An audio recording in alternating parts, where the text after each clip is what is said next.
छोटा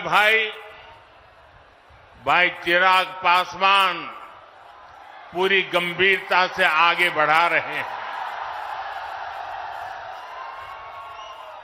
19 अप्रैल को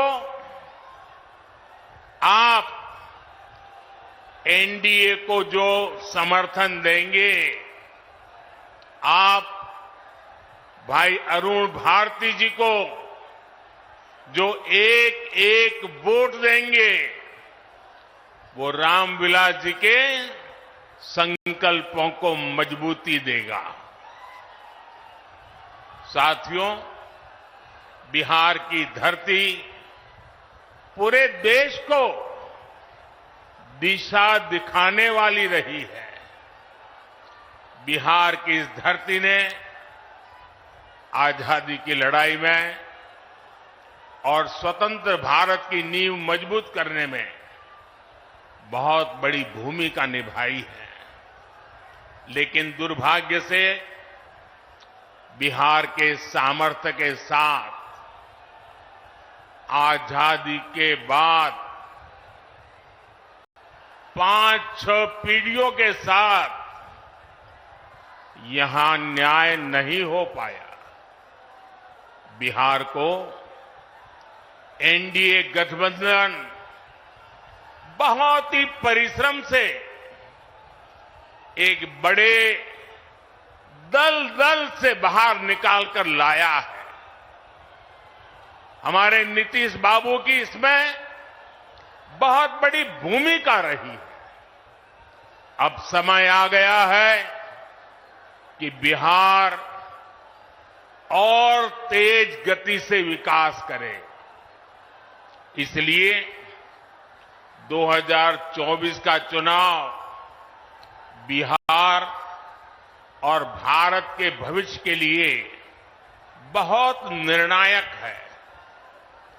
ये चुनाव विकसित बिहार के सपनों को पूरा करने का चुनाव है। ये चुनाव विकसित भारत के संकल्प को मजबूत करने का चुनाव है। आज एक और कांग्रेस और आरजेडी जैसी पार्टियां हैं जिन्होंने अपनी सरकार के समय पूरी दुनिया में देश का नाम खराब किया था। दूसरी ओर बीजेपी और एनडीए है जिसका एक ही लक्ष्य है, विकसित भारत का निर्माण, खुशहाल बिहार का निर्माण। आप याद करिए, 10 साल पहले दुनिया में भारत को लेकर क्या राय होती थी।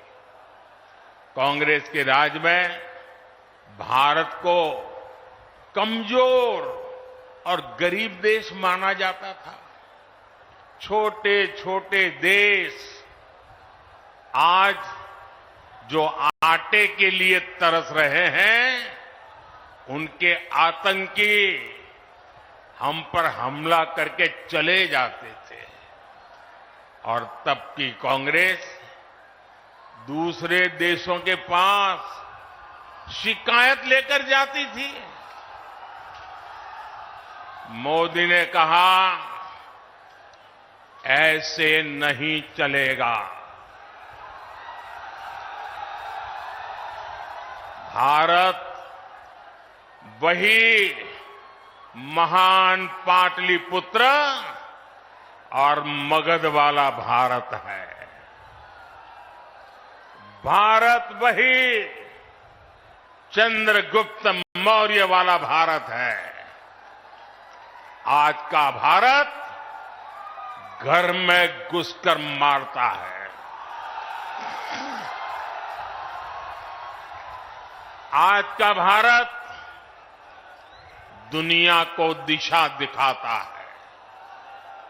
अब दुनिया देख रही है कि केवल 10 वर्षों में भारत की साख और भारत की हैसियत आज कैसे बढ़ी है। आज भारत दुनिया की 5वीं सबसे बड़ी अर्थव्यवस्था बन चुका है।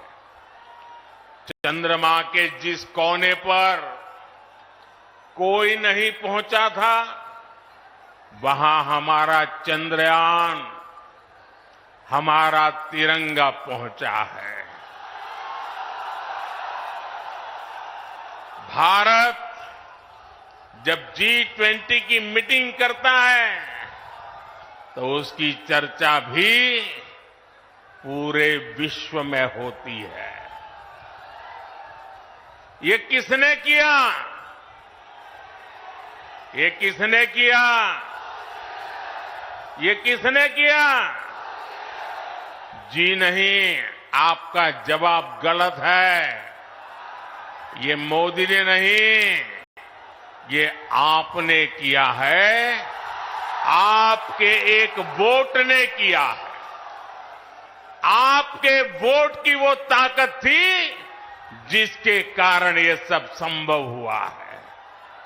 और इसलिए इस सफलता के हकदार अगर कोई है तो आप मेरे प्यारे देशवासी हैं। साथियों, आज देश कैसे बदल रहा है, बिहार खुद इसका साक्षी है। और बिहार कैसे बदल रहा है, इसका उदाहरण जमुई में भी देख सकते हैं। आप याद करिए, हमारा ये जमुई आरजेडी और कांग्रेस के काले दौर में यहां क्या हालत होते थे।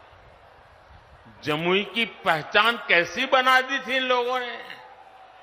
जमुई आरजेडी के जंगल राज का कितना बड़ा भुक्तभोगी होता था।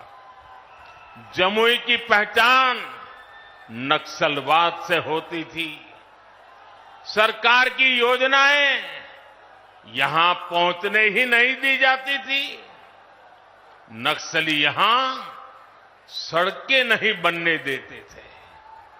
इसका नुकसान यहां के गरीब, मजदूर और किसान को होता था।